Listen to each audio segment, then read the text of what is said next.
All right, ladies and gentlemen, this will be the last video of today, which is Monday, April 6th for those of you watching.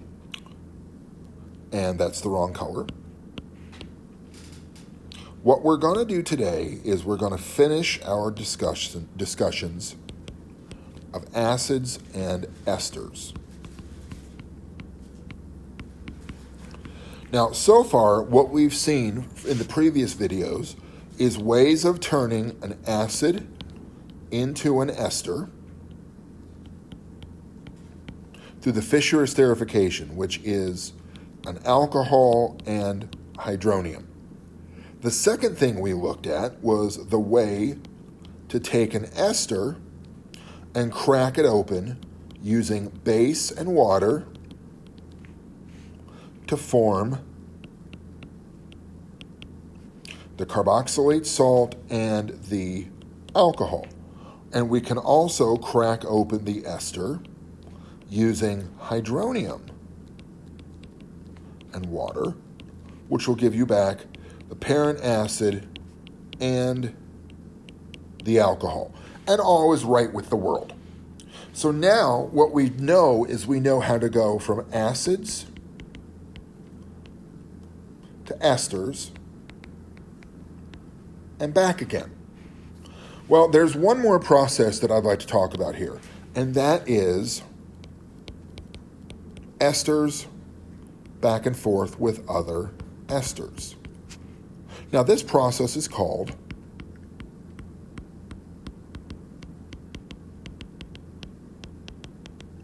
transesterification. And I'd like to point out that I struggle with spelling the word honor sometimes, but I could vomit transesterification onto a page like it's nobody's business. So honestly, transesterifications are a big bloody mess, but they're important in some cases and they do occur. So we need to talk about them. All right, so what is a transesterification process look like? So we start with an ester, we add,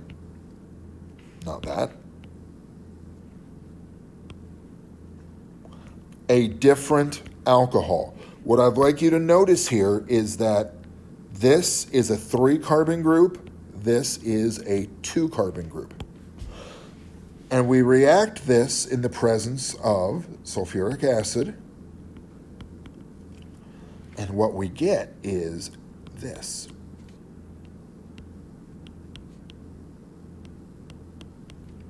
We get a new ester and a new alcohol. Basically, you're switching up parts of your structure on your esterification. Now, the question is, why God, why? Well, instead of why God, why, let's answer how God, how. And this is how we do it. I won't sing. Mechanistically, ladies and gentlemen, this is identical to the to the Fischer esterification we talked about earlier, and it is identical to the acid catalyzed hydrolysis of an ester. The first step is always the same. Protonate your carbonyl oxygen.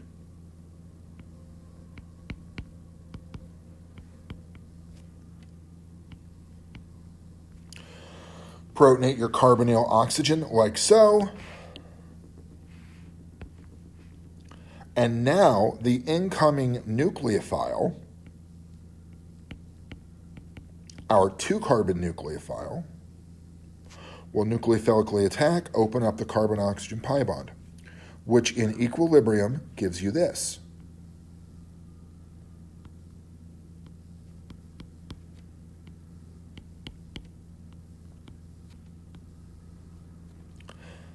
Except that's not an H there. This is the original 3-carbon alcohol. And now we're here. Like we saw before, intermolecular proton transfer. Now we're here.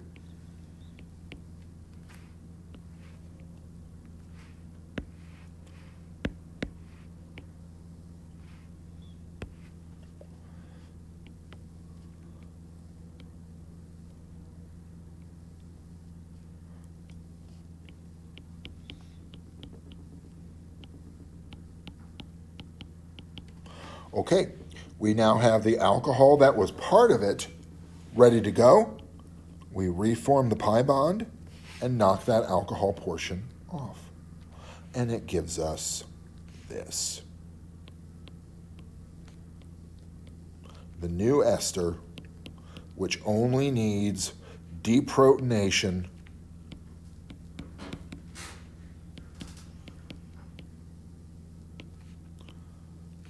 by a water molecule, and you get your new ester. Plus the newly liberated alcohol. Now, if you're looking at this and saying, okay, but if we still have that acid in there, can't that just go backwards? Answer, yes. To be frank with you, this process is a big soupy mess. You do this for long enough, and what you're going to find is you're going to have a mixture, probably a pretty even mixture, of both esters and both acids.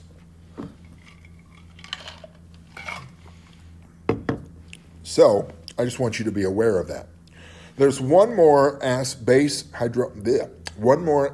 hydrolysis reaction I want to show you, and this is base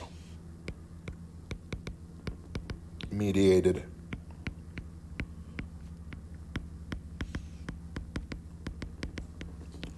transesterification. It looks like this.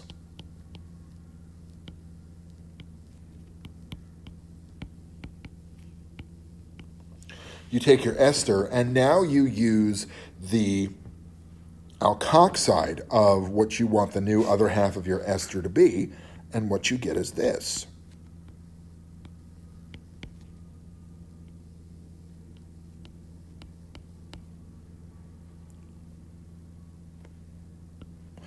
You get the new ester and a new alkoxide. Mechanistically, this thing is easier than falling off a log. And believe me, I have fallen over plenty of logs in my time. Nucleophilic attack at the carbonyl carbon. Open up the carbon-oxygen pi bond.